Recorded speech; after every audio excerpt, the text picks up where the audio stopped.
I am in Venice, Italy, one of the most famous and unique cities in the entire world. I have just arrived near the Piazza San Marco by way of a water taxi down the Grand Canal, and now I'm going to take a look around the piazza.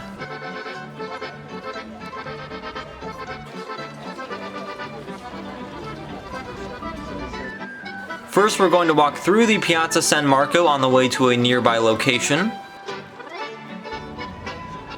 This is my first time seeing the Piazza San Marco in person. I've seen several replicas of this, such as the Venetian in Las Vegas, and the Italy Pavilion at Walt Disney World's Epcot, but that is the real Doge's Palace. Absolutely amazing.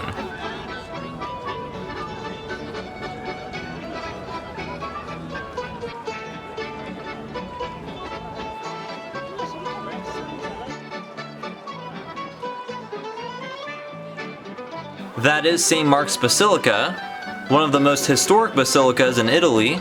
I was hoping to have time to at least go inside St. Mark's Basilica, but unfortunately it is about to close, so not this trip.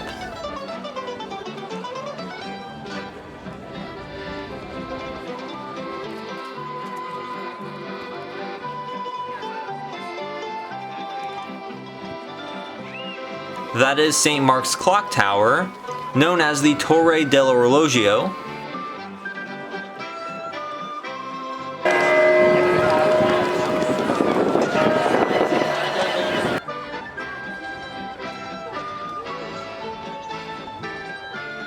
That plaque commemorates Pope John the 23rd. Venice has historically been known for its glass making. Venetian glass has been big business since the 8th century and was popular all across Europe, especially in the 15th and 16th centuries. The masterfully blown and decorated glass is largely still produced on the island of Murano here in Venice, which I will not be able to visit this time, so I'm going to head inside Vecchia Murano, the Vecchia Murano glass shop by St. Mark's Square, to see a glass blowing demonstration. We've been using this simple tool from long time ago, 800 years, so you can imagine. This guy started to make glass yesterday. Doing this job since the 80s, craftsman, glassblower. Can you see now that it's becoming? You have to start that for 7 years and then apprenticeships for more than 12 years. So at least it takes like 19 years to become, a glassblower. Be able to make this technique and another two different techniques. The technique of sculpturing, master it, because when you go back to your own country, you can open your own business. This is very resistant. It's a handmade paint, but it's strong, made to be used every single day. It's something that you can use. This is a very primitive shape. Now we don't have that. It's like a decanter, but nowadays we don't have that. We have a longer one, different shape. This is it's very primitive, very old.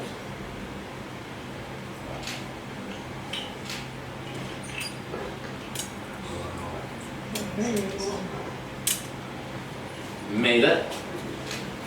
Isn't it beautiful? Isn't it something? Yeah. Nice. Bravo maestro. Yeah, prosecco. Can I ask a question? Italian love prosecco. I don't know if you know prosecco is a kind of dry wine that everybody drinks in Italy. Yeah. So more than tequila, I love prosecco. It doesn't like it from the 1950s. Very fresh for us. Shaping. We make now a horse. A horse. Question? Yeah. About how many pieces do you make in like a day?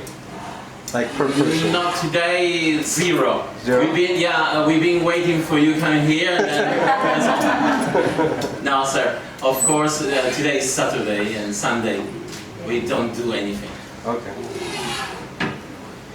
You say that while he's doing this. Yeah. Yes. Since yesterday at 4 o'clock, we didn't do anything. No. Weekend days. No, yeah. We start. And of course, we have. Of course, day off work on Saturday. Final touch, detail.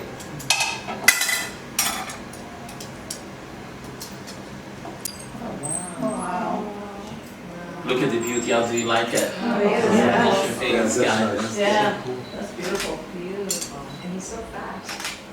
Yes. Yeah. But remember, they're gonna be the last one, the next one. This is the last, yeah, the one before the last. You are. As I told you before, 2300 Fahrenheit. So it's quite hot, you know. Well, that was pretty astounding. That is an awesome glass horse. Also, they have autographed pictures of US Presidents Ronald Reagan and George H.W. Bush right next to the furnace. Unfortunately, they do not allow photos inside their shop, but their glass is very cool. Here's just one of the many canals that wind their way through Venice. That is an incredible view.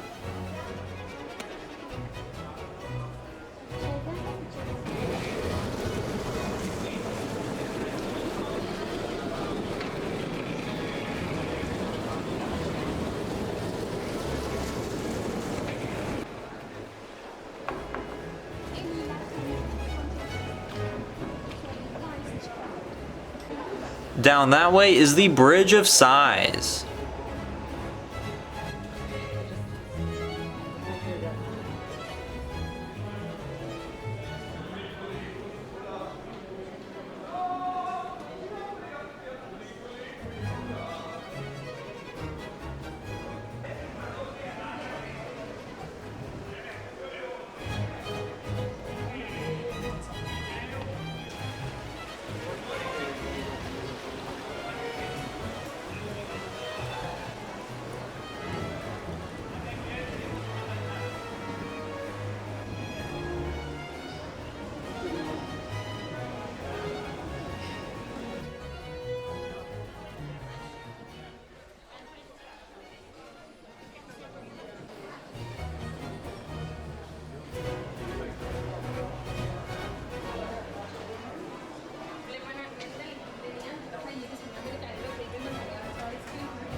Just behind the Piazza San Marco is the Bacino Orsiolo, one of the many gondola ports in Venice. And yes, I did take an authentic Venice gondola cruise, which was spectacular. I have a separate video on that linked in the description. Here's the Hard Rock Cafe of Venice. I wish I could have eaten here, but not this time.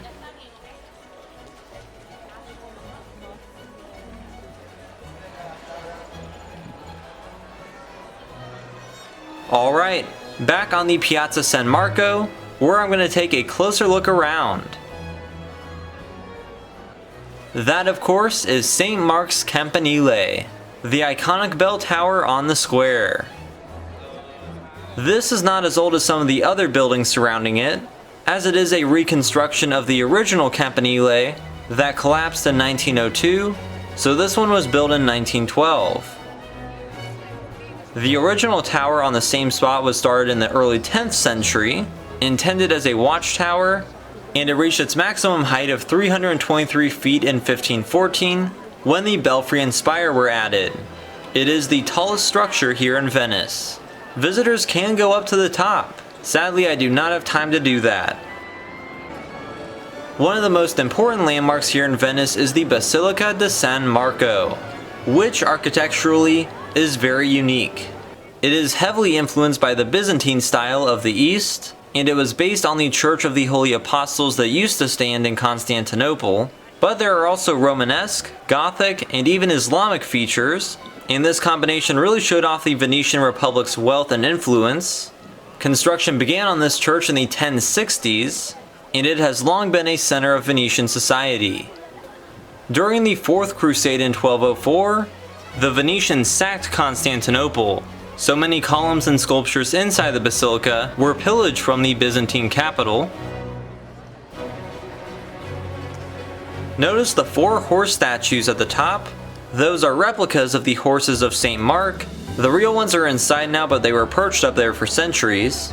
The horses may have been carved as early as the 4th century BC, and they reportedly stood atop the Hippodrome in Constantinople, where they were pillaged by the Venetians. I really wish I could have gone inside.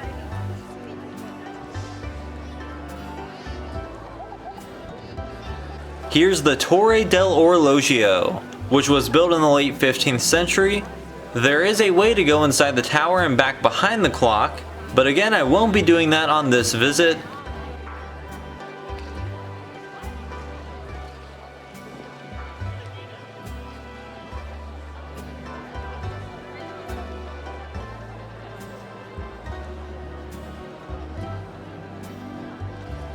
Connected to what was the religious center of the Republic of Venice is the former political center, the Palazzo Ducale. This was the residence of the Doges, the rulers of Venice. The magnificent palace was built in 1340, and all the Doges from then on lived and ruled from here until 1797, when Napoleon ended the Republic of Venice. It is an architectural masterpiece, and the interior is also incredibly intricate. There's lots of paintings and frescoes by the great Venetian artists in there, but I will not be able to go inside this time.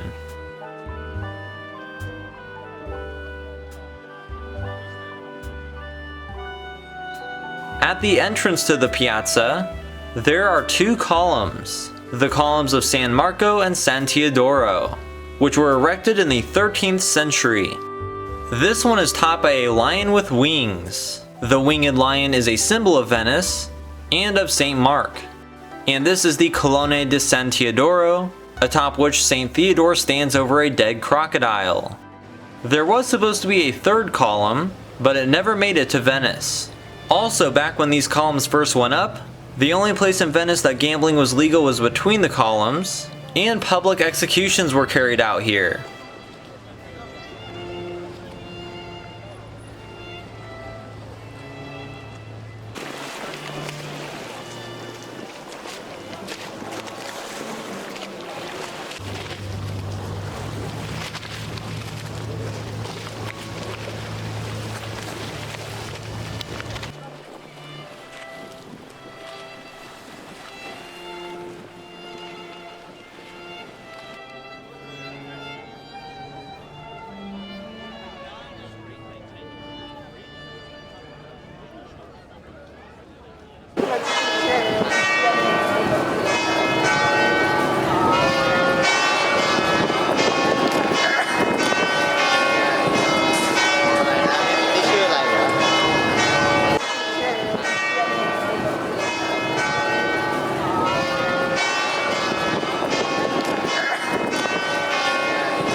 I got a ham sandwich on the piazza.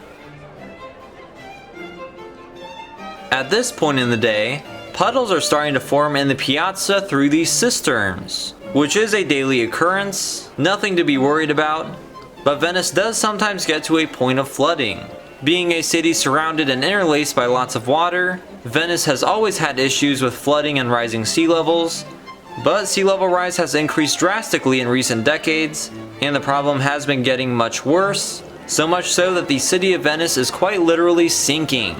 The city overall sank about 9 inches during the 20th century, in large part due to local industry piping out groundwater from the aquifer below the Venetian lagoon, so that is definitely an ongoing problem here.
The Moors atop the clock tower still swing and strike the bell on the hour.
Those are the domes of the Basilica de Santa Maria della Salute across the Grand Canal.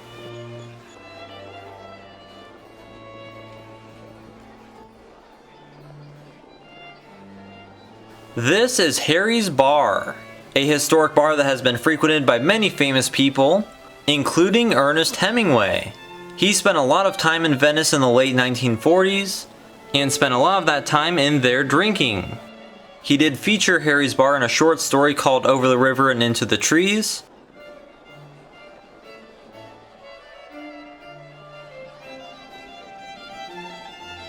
In 2023, the city is actually going to start charging a €10 daily admission fee just to be in the city, which I don't like very much. I think it sets a bad precedent, and I hope other cities don't start doing that. But then again, Venice is not like most cities. Here's a sign mentioning some troubled Middle Eastern cities like Aleppo and Beirut.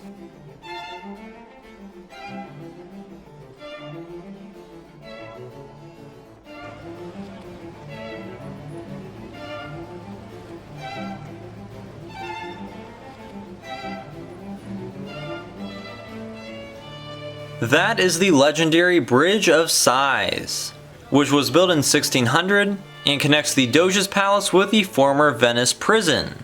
The enclosed passageway was built to connect the prison to the interrogation room inside the Doge's Palace.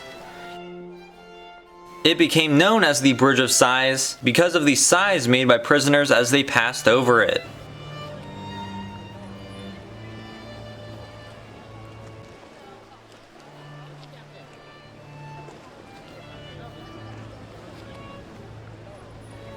This is the new prison that the Bridge of Sighs led to.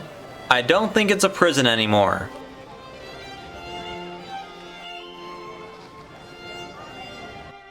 Over on its own island is the Church of San Giorgio Maggiore.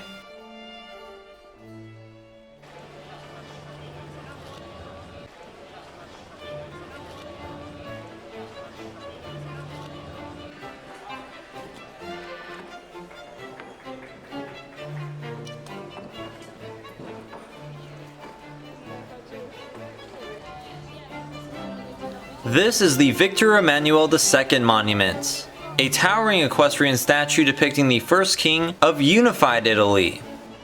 Venice and the Veneto was one of the last regions to be annexed into unified Italy during the Risorgimento in 1866. On the back side of the statue, there's a woman and a lion gnawing on its chains. Since the lion is a symbol of Venice, that may be some sort of illusion.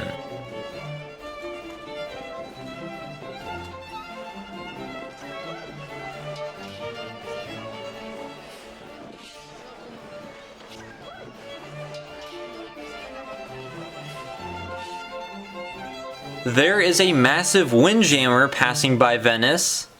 That is an incredible sight.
This was the site of the Music Conservatory, where Antonio Vivaldi worked as concertmaster from 1703 to 1740, and where he performed the Four Seasons.